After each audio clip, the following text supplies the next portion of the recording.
gracias, Paula. Bueno, hoy para empezar os he preparado un tema que seguramente lo conocéis porque yo creo que lo hemos abordado en muchas ocasiones. A mí no me ha dado tiempo todavía a abordarlo porque llevo poquito tiempo en LR, pero yo creo que es un tema bastante recurrente que nosotros, la educación con respecto a la diabetes es un tema que tenemos bastante interiorizado en los centros de salud, y yo creo que cualquier sanitario, cualquier sanitaria tiene en mente que el manejo de la diabetes mellitus no solo ha de basarse en la medicación, que también, y llegado cierto momento, la medicación es esencial, sino que ha de haber sobre todo una actividad preventiva previa, una educación nutricional, una educación en ejercicio, en ejercicio físico, por ejemplo. Y bueno, en cualquier caso, aunque como os comentaba es un tema bastante trillado, he intentado en esta presentación limitar el tema lo máximo posible e ir muy directo a dónde puede ir los productos de LR, los suplementos de LR, donde pueden tener cabida. Aquello que hemos comentado, el concepto de nicho terapéutico que hemos comentado en alguna ocasión, en alguna de las charlas. En este caso sí que entiendo que hay algún nicho terapéutico que nos podría venir muy bien. Veréis que la presentación está sobre todo basada en una serie de estudios con aloe vera, con gel de aloe vera. Y bueno, como os digo, a partir de esos estudios pues podemos deducir en qué personas o en qué tipo de pacientes o con qué tratamientos de base el gel de aloe vera puede ser una buena ayuda. Y si queréis, empezamos. A ver, 4 ideas básicas. La definición de diabetes. En realidad hay varios conceptos aquí incluidos. Hay el concepto de intolerancia a la glucosa y el concepto de diabetes mellitus. En realidad son dos fases consecutivas, como veis aquí. Lo primero que tenemos es una intolerancia a la glucosa, es decir, no podemos gestionar tanta glucosa como hay en la sangre, y cuando los mecanismos adaptativos o regulatorios fallan en ese sentido, desarrollamos la diabetes. Y es aquí cuando tenemos que empezar pues a fijarnos en lo que comemos, en el tipo de ejercicio físico que hacemos y en muchas ocasiones llegar a la medicación.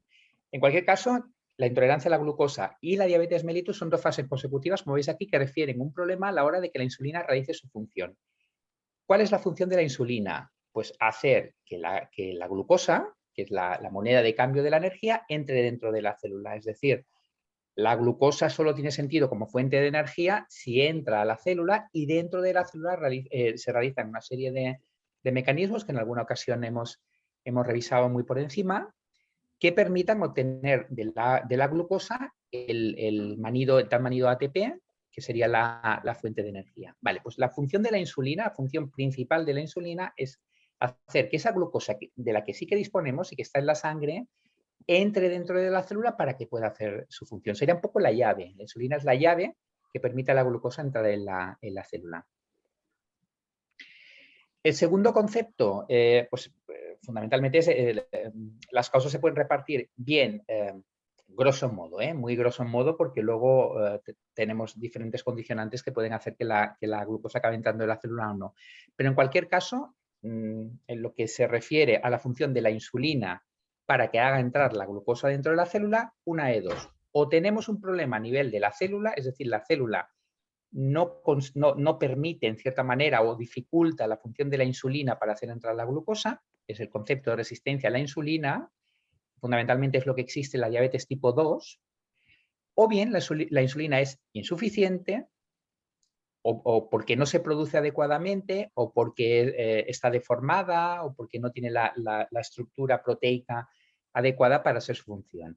Sería el concepto de insulinopenia, es decir, de déficit de insulina, que es el concepto que hay en toda diabetes tipo 1, que ya los pacientes con diabetes con tipo 1, como sabéis, son pacientes fundamentalmente jóvenes que ya empiezan con insulina. Necesitan insulina porque no es que la insulina no haga su función, no puede hacer su función, sino que no producen insulina en el cuerpo. Entonces, fundamentalmente tenemos estas dos causas que veremos que son las que van a permitir que nos manejemos en la mayoría de las personas diabéticas. Es decir, los medicamentos van a ir o fundamentalmente o a disminuir la resistencia que se produce a la insulina a la hora de hacer su función, o bien a potenciar, o sea, si la insulina es la adecuada, las resistencias no existen o están derrotadas o disminuidas, pues hay medicamentos que lo que hacen es que potencian el efecto de la insulina, o la propia insulina, es decir, dar insulina desde fuera, o bien que en alguno de los dentro del mecanismo que hace que la insulina haga que la glucosa entre dentro de la célula, pues algunos de los medicamentos tocan alguna de estas fases, es decir, actúan a nivel de, la metáfora que comentábamos antes, actúan a nivel de la cerradura para que la insulina pueda hacer su función adecuadamente. Y esto es un poco muy resumido, evidentemente muy resumido y grosso modo cómo es en realidad la diabetes. Consecuencias de esta, o sea, porque al fin y al cabo lo que vamos a tener fundamentalmente es que tenemos glucosa en la sangre, aumento probablemente de glucosa en la sangre, pero que no es capaz de entrar en la célula, o sea, no nos falta glucosa, no nos falta glucosa. El problema es que no conseguimos que esta glucosa entre dentro de la célula y haga su función. ¿De acuerdo? Entonces, habrá una falta de nutrición a nivel de las células porque, pese a haber glucosa, esa glucosa no entra donde tiene que entrar. Y además, como esta glucosa en exceso acaba resultando tóxica por procesos de hiperoxidación, es decir, una glucosa libre oxida los ambientes, pues pueden aparecer complicaciones por la lesión de los tejidos expuestos. Son las complicaciones tan conocidas, las complicaciones vasculares, neurológicas, retinianas, nefrológicas, es decir, todas las complicaciones de la diabetes a largo plazo, las complicaciones crónicas, por así decirlo, parten de este mecanismo. Tenemos una glucosa en exceso dentro de la sangre, llega a los tejidos, esos tejidos no la pueden gestionar y se crea un ambiente de hiperoxidación. O sea que aquí deberemos actuar con antioxidantes. Una de las fuentes que debemos aportar en estos casos son además de la medicación que lleve la persona en cuestión, son antioxidantes. Veremos luego los productos LR que nos pueden ayudar en ese sentido. ¿Nos puede ayudar el aloe vera? Veréis que sí. Vamos a ver unos cuantos estudios. No propiamente, es decir, no podemos deducir que el aloe vera sea el tratamiento de la diabetes. Quiero que esto quede clarísimo. No podemos tratar a una persona diabética solo con aloe vera. Veréis que en la mayoría de los estudios que vamos a repasar, no son tantos, creo que son 9 o 10, el aloe vera actuaría como coadyuvante, es decir, tenemos otro medicamento que es el que realmente hace la función, y el aloe vera facilita que no aparezcan complicaciones o potencia, en algunos de los estudios, potencia el efecto de este medicamento base. O sea que lo primero, que yo creo que lo hemos comentado en creo que en prácticamente todas las charlas que hemos realizado, lo más importante es que un paciente con diabetes no deje la medicación y empiece a tomar aloe vera contando que le va a hacer el mismo efecto, ni mucho menos. Vamos a ser prudentes en este sentido. Bueno, si empezamos con el aloe vera y el síndrome metabólico, sabéis que el síndrome metabólico es aquella situación en la que aparecen varios factores de riesgo cardiovascular, es decir, el síndrome metabólico incluye la diabetes mellitus, generalmente la tipo 2, una alteración en los lípidos, en el colesterol, en los diferentes tipos de colesterol, una alteración también en los triglicéridos, un sobrepeso, por ejemplo. Vale, pues en una situación de síndrome metabólico, el aloe vera asociado a antidiabéticos orales, es decir, son pacientes que ya tienen un síndrome metabólico, como tienen diabetes, están tomando antidiabéticos orales, los que son más adecuados, pues añadiendo el gel de aloe vera conseguimos disminuir tanto la glucemia, es decir, es más fácil el control en estos pacientes diabéticos de su glucosa, a lo mejor no necesitamos tanto medicamento antidiabético oral o conseguimos mejor efecto con el mismo antidiabético oral, disminuimos la glicada, que como sabéis es el control crónico que se hace a los pacientes con diabetes para saber para saber un poco el control que ha tenido los 2 últimos meses. En realidad la glicada, la hemoglobina glicada o hemoglobina glucosilada, esa proteína, la propia hemoglobina que tenemos en los glóbulos rojos, que cuando se expone a un ambiente con un exceso de glucosa de manera mantenida, se glicaliza, Es decir, se le une la glucosa y eso lo podemos determinar. Y nos explica un poco cómo ha estado esa persona a nivel de su diabetes, de su control glucémico en los 2 últimos meses. Bueno, pues el control de la glicada es mucho mejor cuando añadimos a los antidiabéticos orales el gel de aloe vera y el de colesterol tanto total como LDL, que son los 2 malos. Aquí no hablamos del colesterol bueno, veremos en algún otro estudio que sí se hace referencia a él, pero fundamentalmente lo que vemos es que con la medicación que ya lleva el paciente, añadiendo gel de aloe vera, optimizamos los valores tanto de glucosa como del perfil lipídico. Existe una entidad que es el síndrome del ovario poliquístico, en el cual frecuentemente se asocia a un síndrome metabólico con alteraciones de los lípidos. Sabéis que el síndrome del ovario poliquístico aparece en mujeres jóvenes que tienen quistes en los ovarios, que son productores en exceso de progesterona. Hay una alteración en el ciclo ovulatorio, de manera que en muchas ocasiones si no se controla desde fuera con anticonceptivos orales, esas pacientes no pueden quedarse embarazadas. Bueno, pues en el síndrome del ovario poliquístico, aparte de todas las alteraciones que suelen aparecer, como bien sabéis, son pues, el acné, la aparición de pelo en el caso de las mujeres, aparición de pelo en la barba, en las patillas, por ejemplo, un exceso de vello. Aparte de esto, lo que aparece, y quizás lo más importante a nivel metabólico es una alteración de los lípidos y una predisposición a la diabetes tipo 2. Vale, pues en este caso, en el síndrome del ovario poliquístico, también conseguimos disminuir, añadiendo el gel de aloe vera, también conseguimos disminuir los niveles de colesterol, triglicéridos, y aquí sí que hay un aumento del HDL, que como sabéis es el colesterol bueno, que es el protector. Esto como curiosidad, este estudio en realidad se realizó, como veis aquí, en ratones, como veis aquí abajo, en ratones, no es en personas, a los cuales se le indujo. Claro, tú no puedes saber si un ratón tiene ovario poliquístico, y para conseguir una muestra adecuada de ratones con ovario poliquístico, para que sea factible realizar el estudio, tenemos que inducirlo de alguna manera. Pues se indujo con letrozol. Letrozol, como sabéis, es un antiestrógeno, que lo conoceréis, algunas de vosotras lo conoceréis fundamentalmente por ser un tratamiento en aquellas personas que han padecido un cáncer de mama, para evitar la recurrencia, la reaparición del cáncer. Pues en ratones, con letrozol se inducía el ovario poliquístico y se vio que añadiendo gel de aloe vera conseguíamos optimizar todos estos valores que comentábamos. Es decir, revertíamos en gran parte el síndrome metabólico.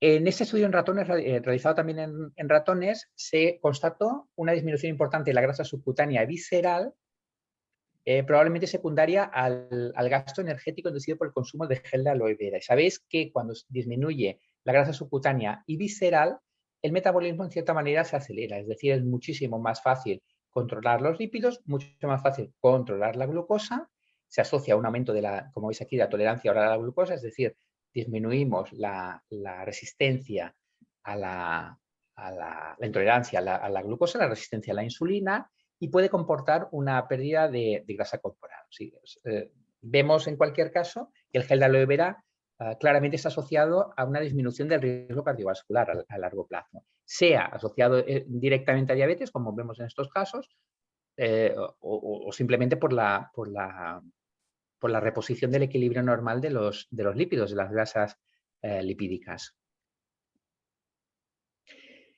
En este estudio, el gel de aloe vera, a través de los fitoesteroles, produjo un aumento del tejido adiposo marrón. El tejido adiposo marrón es aquel que se desarrolla, es grasa también, pero es una grasa que produce mucho más calor y que tiene una capacidad de quemar calorías muchísimo mayor que el tejido adiposo blanco, amarillo que tenemos la mayoría de nosotros. El tejido adiposo marrón se asocia mucho al ejercicio físico, está más presente de base en hombres que en mujeres, y permite precisamente eso, que cuando hagamos ejercicio sea muchísimo más eficaz la quema, el consumo de calorías de lo que es en el caso del tejido adiposo blanco. Bueno, pues los fitoesteroles o algunos de los fitoesteroles del gel de aloe vera indujo en ratones un aumento del tejido adiposo,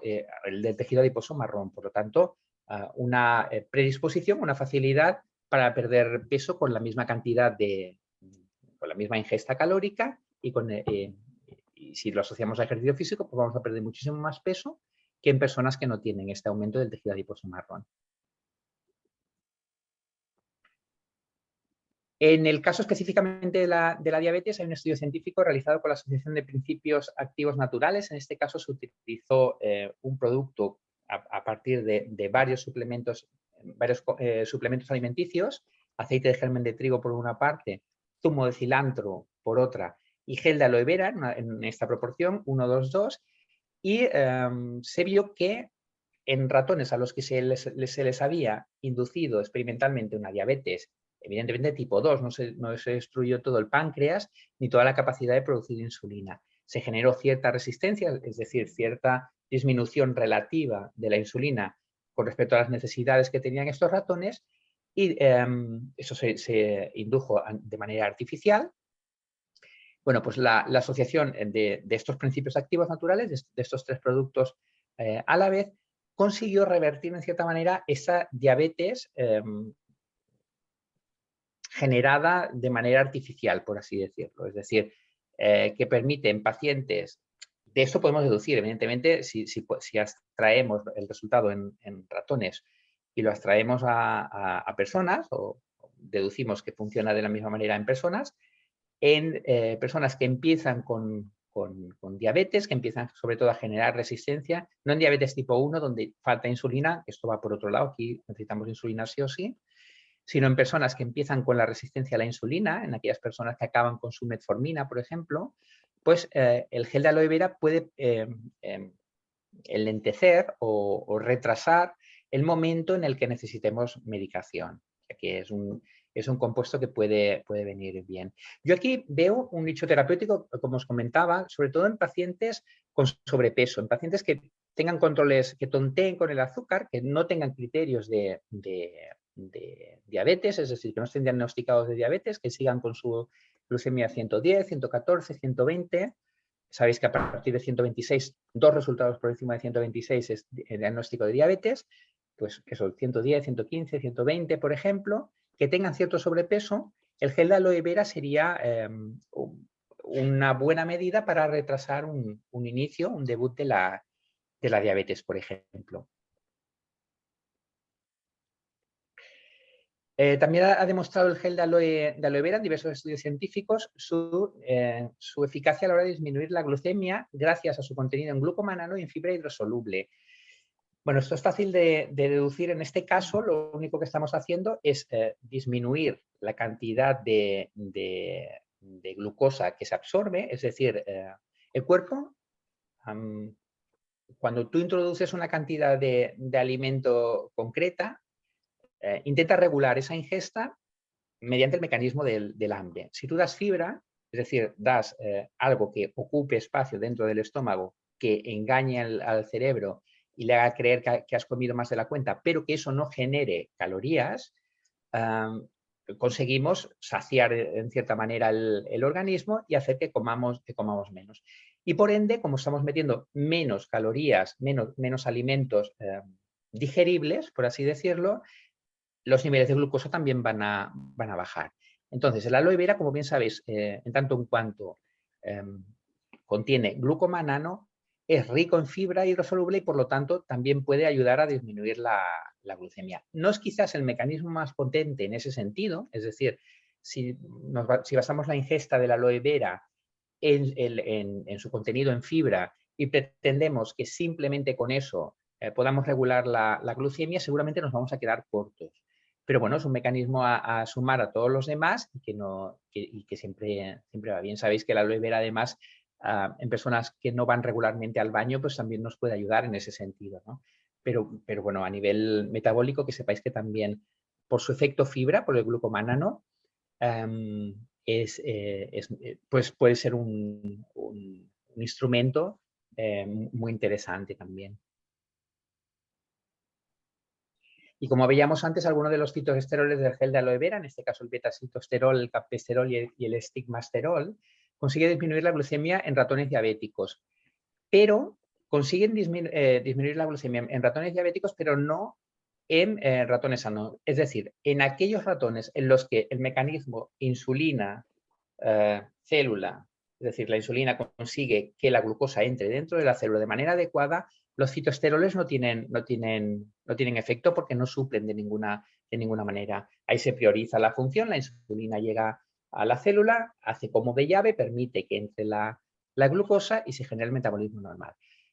En los pacientes con una resistencia a la insulina, es decir, cuando la insulina no puede hacer su función adecuadamente, estos fitoesteroles sí que disminuyen esa resistencia y hacen que a igualdad de insulina consigamos que esa glucosa entre dentro del cuerpo. Por lo tanto, sobre todo en diabetes, insisto, en diabetes tipo 2, en la diabetes que aparece en personas mayores, en las que predomina la resistencia a la insulina, el consumo de gel de aloe vera puede resultar muy, muy interesante. Otro nicho terapéutico.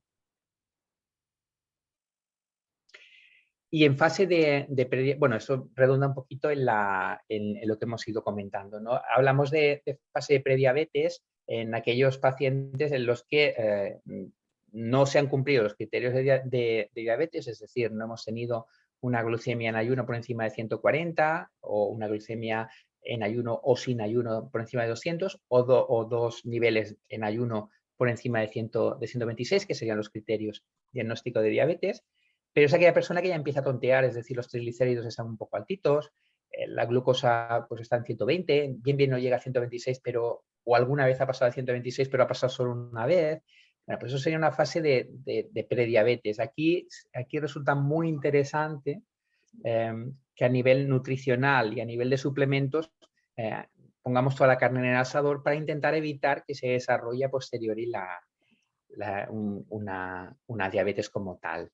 Entonces, aquí claramente el nicho terapéutico son personas con obesidad, con sobrepeso, con niveles de glucosa en las últimas analíticas, pues que su médico no le ha dicho, su doctora no le ha dicho, no es diabetes todavía, pero empieza a tontear ya la situación, pues ahí el gel de aloe vera puede tener una salida bastante importante. Y aquí os presento un estudio con ratones, que lo que se hizo fue, se dividió en dos grupos y se le dio, a todos ellos se le dio glibenclamida. Deciros que la glibenclamida ya está, no es un antidiabético oral en este momento de primera línea. En realidad lo era hace un tiempo, pero el problema que tenía glibenclamida era que tenía una vida media muy larga. El concepto de vida media significa que desde que te lo tomas tú hasta que es eliminado completamente por el cuerpo, pues pasan muchas horas. En el caso de la glibenclamida, se acercaba esta vida media a las 24 horas, de manera que aparecía mucha hipoglucemia, es decir, los pacientes en los que no comían de manera regular, que a lo mejor se hartaban por la mañana o comían a mediodía mucho, pero por la noche comían muy poquito, la glibenclamida, como iba haciendo efecto durante todo el día, había momentos en los que bajaba mucho el azúcar y aparecía la hipoglucemia. Entonces, los antidiabéticos orales que tenemos actualmente no tienen la vida media tan larga, precisamente por eso, para que sea mucho más sencillo de controlar. Pues en cualquier caso, a estos ratones con diabetes tipo 2, es decir, con resistencia a la insulina, lo que se hizo fue dividirlo en dos grupos. Por un lado se le dio glibenclamida sola y por otro se dio glibenclamida con gel de aloe vera. Vale, pues en ese segundo caso, como la glibenclamida, además, aparte de generar hipoglucemias, sobrecargaba, entre comillas, sobrecargaba la función hepática, pues se veía que dando solo glibenclamida, las transaminasas, que son marcadores de inflamación del hígado, hepática, aumentaban. Cuando se añadió el gel de aloe vera, se vio que esas transaminasas eran muy inferiores a las que aparecían solo con la glibenclamida. De lo que se dedujo que el gel de aloe vera tiene cierto efecto hepatoprotector. ¿En base a qué ese protector del hígado? En base a que disminuye el estrés oxidativo. Es decir, muchas de las funciones a nivel hepático generan oxidación a ese nivel. Intentamos reducirlas pues, con las vitaminas fundamentalmente, con los productos antioxidantes que tengamos, pero en muchas ocasiones pues, no llegamos o las hemos agotado con los alimentos, con la digestión previa. En cualquier caso, cuando damos medicamentos, lo más probable, además del estrés oxidativo que se genera durante la digestión, cuando damos medicamentos, lo más probable es que se genere aún más estrés oxidativo. Pues ha visto que el gel de aloe vera puede disminuir en cierta manera este estrés oxidativo y proteger la función hepática, porque recordad que el estrés oxidativo, la hiperoxidación, daña las células y las elimina, las mata y puede generar disfunción del órgano donde cae ese estrés oxidativo. Bueno, y vamos a llegar entonces a los productos LR que pueden ayudarnos a combatir y prevenir estos problemas. Fundamentalmente me he centrado en el aloe vera, en el más puro de todos ellos, de los drinking gel, de los bebibles, en el más puro de todos ellos, que es el melocotón, que es además el más adecuado para personas diabéticas porque no lleva azúcar añadido, por lo tanto nos puede ayudar en ese sentido. Es el primero que hemos elegido, precisamente por eso, porque la charla de hoy versa fundamentalmente sobre el gel de aloe vera específicamente y quizás eso, el más puro, por así decirlo, el que tiene menos compuestos añadidos es el melocotón, el sabor a melocotón. Además, contiene inulina. La inulina, como bien sabéis, es una proteína no... un hidrato de carbono no absorbible que tiene efecto fibra también. Por lo tanto, en cierta manera ayudamos a que haya menor absorción de la glucosa, tiene un efecto saciante, por tanto, y nos puede ayudar a controlar mejor las glucemias, esas glucemias que tontean y que no llegan a requerir una medicación concreta. Como sabéis, hemos de tomar 30 mililitros 3 veces al día antes de las comidas. He querido recoger también el Cistus incanus, que quizás es uno de los más antioxidantes que tenemos. Hemos visto que, sobre todo a nivel hepático, y pensad que todas las complicaciones que comentábamos, todas las complicaciones derivadas de la diabetes tipo 2, o sea, cuando hay una resistencia a la insulina, recordad que el mecanismo, así de forma muy sintética, como la insulina no es capaz de hacer entrar la glucosa dentro de la célula, la glucosa se queda en la sangre en exceso, llega a los órganos, genera un ambiente de hiperoxidación y los acaba deteriorando. Por lo tanto, necesitamos antioxidantes a destajo. Y el Cistus incanus en este caso, con su alto contenido en vitamina C, en zinc, y el propio Cistus incanus, la propia jara, tiene un efecto antioxidante muy importante. La dosis, como bien sabéis, son 2 cápsulas al día con un poco de líquido. Tenemos la versión en cápsulas, pero también tenemos la versión en spray. Aquí la composición es un poquito diferente. En el caso del spray, hay zinc en este caso. Hay vitamina E, que no hay en el anterior. Y la dosis sería 3 pulsaciones 3 veces al día, un total de 9 pulsaciones al día directamente en la boca. Como os digo, Cistus incanus sería buscando efecto antioxidante, fundamentalmente efecto antioxidante, que es un poco el que conseguimos también con el aloe vera, ¿no? Pero efecto antioxidante de manera que protejamos los órganos de las complicaciones crónicas, de las complicaciones a largo plazo, de los problemas de retina, de las úlceras por diabetes, por problemas de circulación, de los problemas neurológicos, de la polineuritis, por ejemplo, por el azúcar, por ejemplo, de las eventuales amputaciones, de la posibilidad de amputación. Pues todo eso lo podemos paliar, en cierta manera, dando antioxidantes a destajo. Y el Cistus incanus, tanto en comprimidos como en spray, sería una buena solución en ese sentido. Además, evidentemente, de todas las vitaminas que queramos añadir, sea, de todas las vitaminas que procedan de la fruta y la verdura que consumimos habitualmente.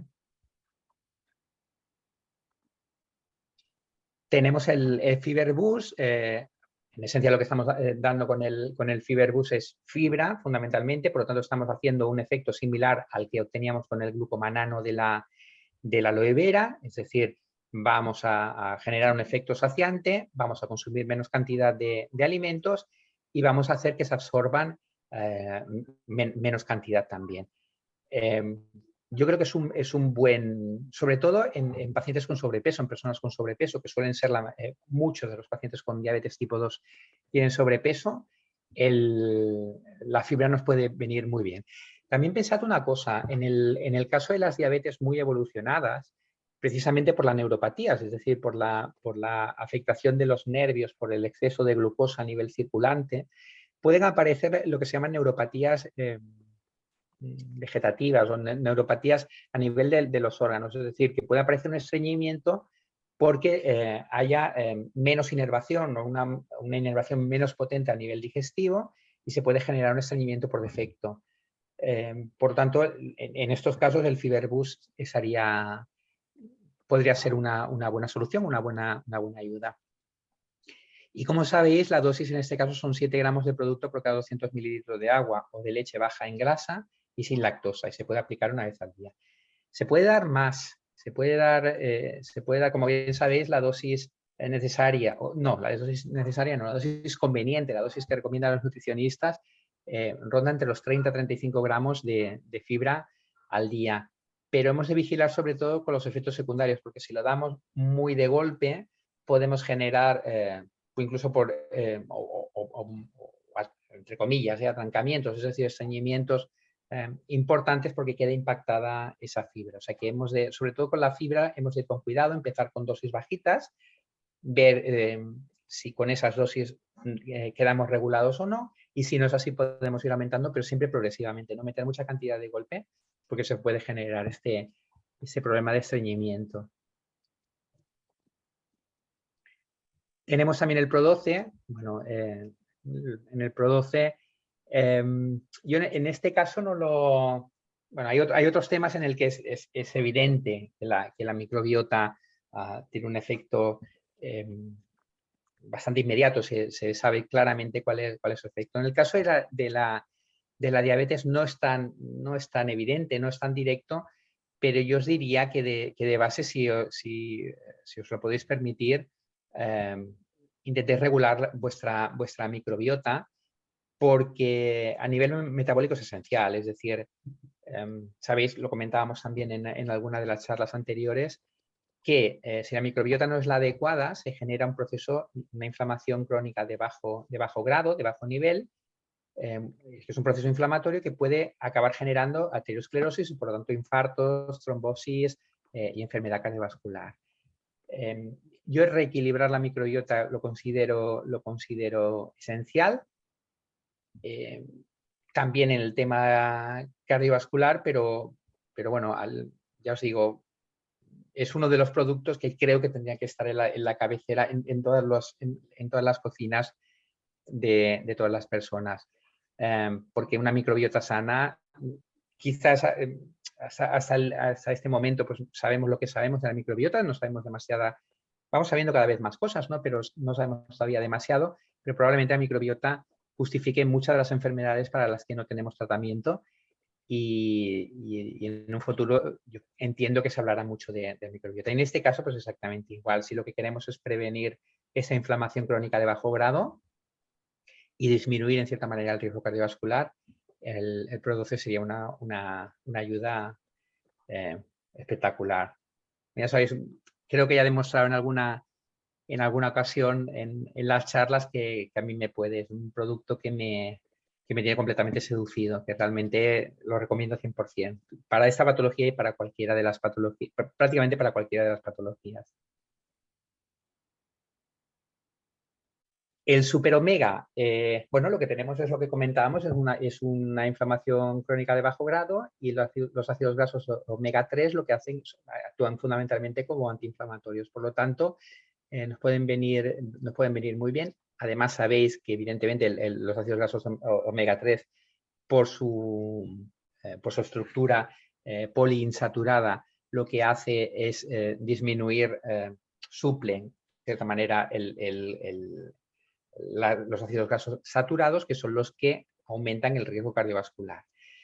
Creo que lo comentábamos en alguna de las charlas anteriores. Pensad que los ácidos grasos saturados en realidad son rígidos, la saturación les da cierta rigidez, y que si eso se pega a la pared, tiene poca capacidad el glóbulo rojo para pasar por una pared que es rígida y poco maleable. Si esa pared está ocupada por ácidos grasos monoinsaturados o poliinsaturados, como los omega 3, conseguimos más elasticidad y prevenimos en cierta manera el riesgo cardiovascular, prevenimos el infarto, la trombosis, por ejemplo.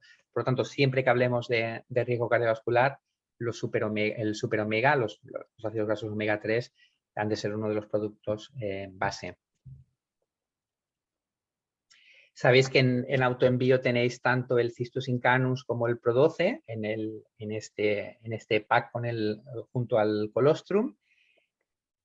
Y tenéis también en autoenvío el Vitactive, fuente de vitaminas y por tanto de antioxidantes también. También no lo hemos nombrado en este caso, pero podría perfectamente haber formado parte de esta charla. El ProBalance y el Super Omega.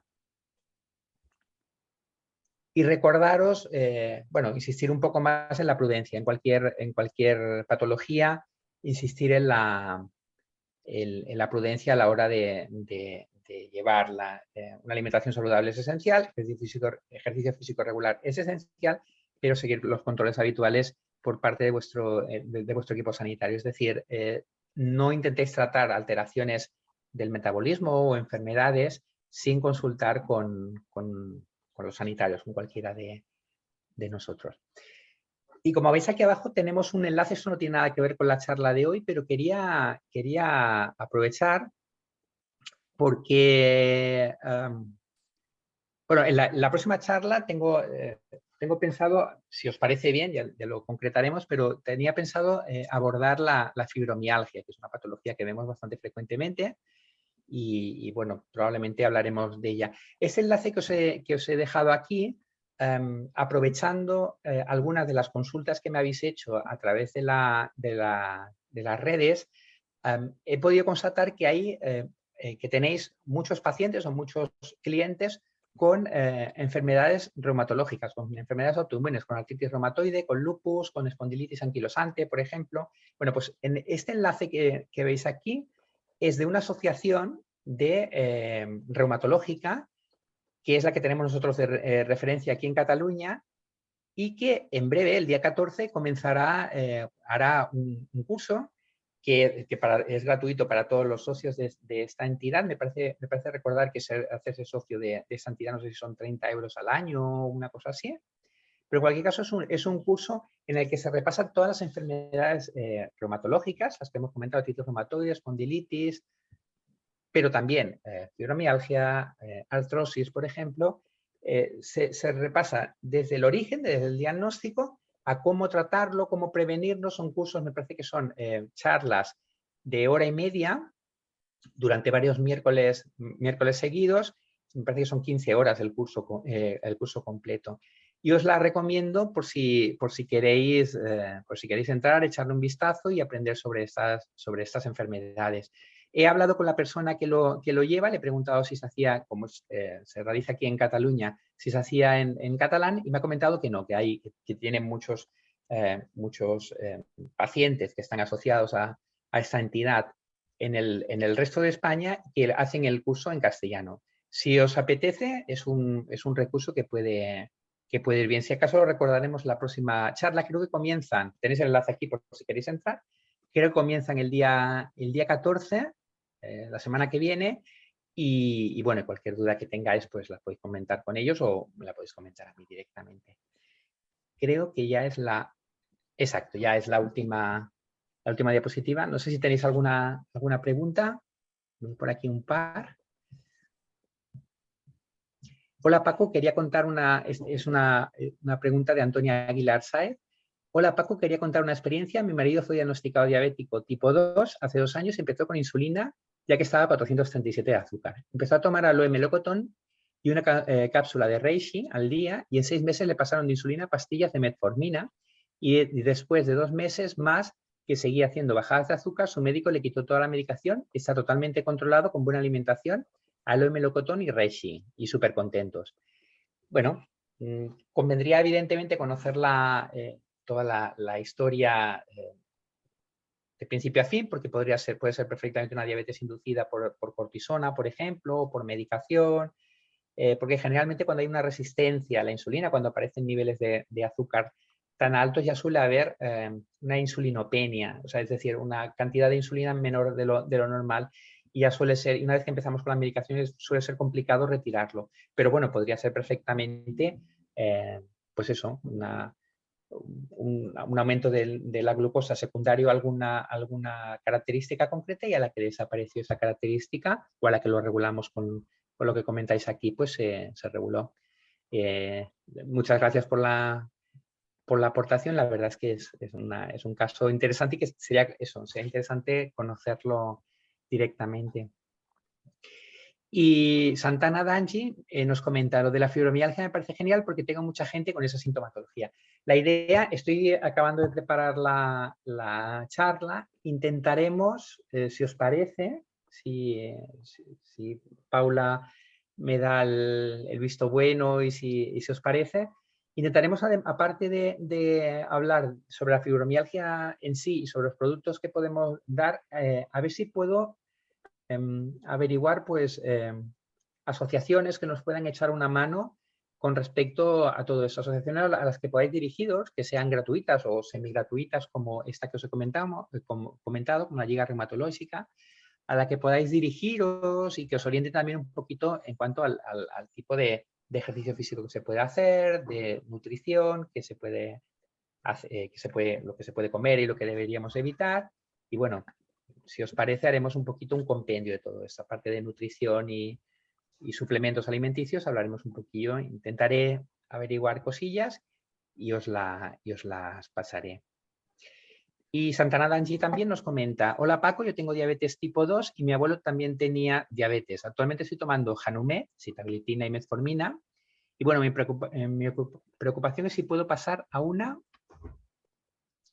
diabetes tipo 1, entiendo. No, por definición, la diabetes tipo 1 es aquella en la que hay anticuerpos, o sea, es el propio cuerpo genera anticuerpos contra la insulina, es decir, a la que se produce la insulina, el cuerpo la detecta como algo extraño y destruye esa insulina. Por lo tanto, ya desde primera mano, desde el primer momento, hemos de dar tratamiento con insulina, porque esa persona, toda la insulina que produce la destruye el propio cuerpo. O sea, que es una diabetes tipo 1 sería eso, sería un debut en persona, generalmente son personas jóvenes que rápidamente la desarrollan y que empiezan ya con insulina. Yo entiendo que lo que quieres preguntar en realidad es si puede ser que llegues a necesitar insulina. Sí, normalmente, o sea, es probable, no te lo puedo asegurar al 100%, pero es probable que acabes necesitando insulina, porque generalmente primero hay una resistencia a la insulina, es decir, el páncreas es capaz de producir suficiente insulina, pero esta no es capaz de hacer su efecto. Entonces, con la sitaglitina en realidad lo que ayuda a la función de la insulina, el compuesto aquí que disminuye la resistencia a la insulina es la metformina. Con el paso del tiempo, como el páncreas se va produciendo insulina que no es capaz de hacer su efecto, entonces el cuerpo recibe un cierto feedback, un cierto autoestímulo, por así decirlo, que hace que el páncreas intente producir más insulina para paliar ese defecto. Pero como cualquier órgano de nuestro cuerpo, con el paso de los años acaba deteriorándose y llegará un momento, es probable que llegue, un momento en el que el cuerpo no sea capaz de producir suficiente insulina y entonces tengamos que aportarla desde fuera. No sería no sería una diabetes tipo 1, porque no hemos comenzado ya directamente con la insulina y porque el mecanismo que se produce es muy diferente, pero entiendo que tu pregunta en realidad es si acabarás necesitando insulina. Podría ser, sobre todo con el paso de los años, el problema que suele haber es que pasamos de una resistencia de una simple resistencia a que además añade que el páncreas, que ha estado muchos años sometido a esa resistencia, llega un momento en que se agota, produce menos insulina, la tenemos que aportar desde fuera. Y no sé si queda alguna pregunta más. Sí, exactamente, esa era mi pregunta. Ahora estoy controlando mi alimentación, intentando hacer deporte, que es lo que más me cuesta, aunque sea media hora de caminata. La cuestión es que si esa es resistencia con aloe vera, puedo retrasar la necesidad de insulina. Podemos intentarlo, como mínimo, ya te digo, como mínimo los niveles de glucosa sí que los vamos a compensar. No te puedo asegurar que ganemos muchísimo tiempo en ese sentido, en ese proceso, sobre todo si ya estás con sitaglitina y metformina. Entiendo que el cuerpo ya empieza a dar muestras, o sea, que tienes un páncreas, entre comillas, por así decirlo, cabreado, es decir, que está encontrando mucha resistencia y que tenemos que ayudarle con la sitaglitina y la metformina. Pero bueno, yo creo que el gel de aloe vera te puede ayudar como mínimo a disminuir niveles de glucosa, y si podemos retrasar esa necesidad de insulina, pues mucho mejor. No sé cuánto tiempo te lo va a retrasar, pero a mí me parece una muy buena propuesta. No sé si quedan más preguntas, si queréis hacer alguna pregunta más.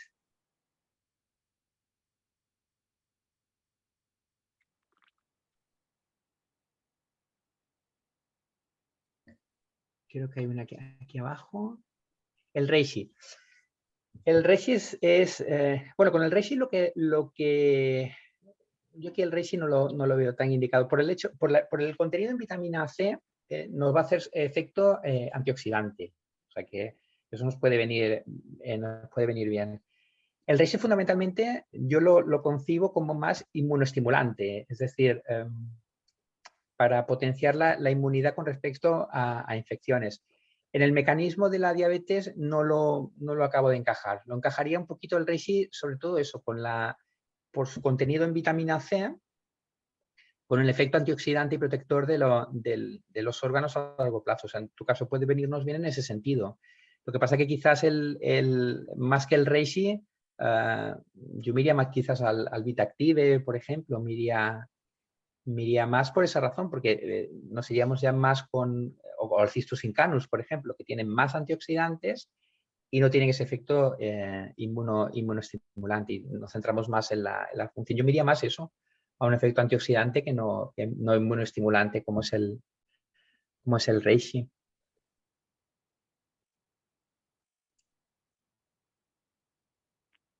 Y no sé si hay alguna pregunta más.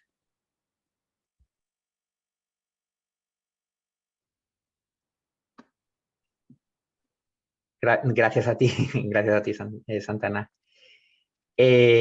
Bueno, si no hay ninguna pregunta más, si os parece bien, ya me iréis comentando por el Facebook y eso, si os apetece que hagamos el tema de la fibromialgia. Yo lo tenía pensado porque en realidad es una patología que sí que vemos bastante frecuentemente, y que además uno de los condicionantes que tiene la fibromialgia es que es una patología para la que los sanitarios apenas tenemos respuesta, que no sea los analgésicos, y la verdad es que solucionamos muy poquita cosa. Y además, revisando un poco la temática y un poco los tratamientos que existen así complementarios, alternativos y demás, he podido ver que a nivel de vitaminas, por ejemplo, o el magnesio, por ejemplo, a determinada dosis puede ir muy bien, sobre todo para relajar musculatura y para ayudar un poco en la sintomatología de la fibromialgia. O sea que si queréis, nada, a final de mes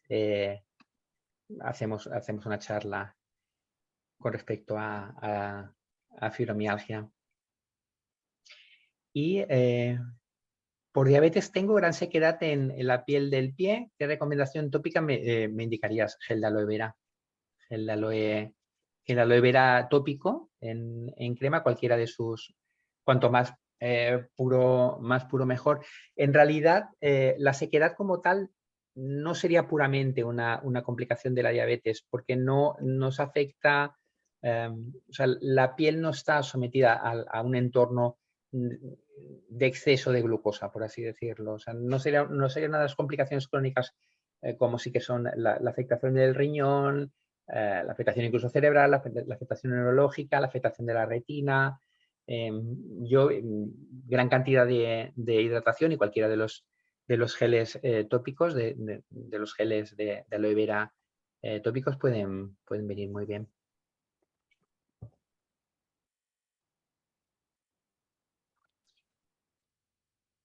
Y creo que ya estamos. No sé si tenéis alguna pregunta más.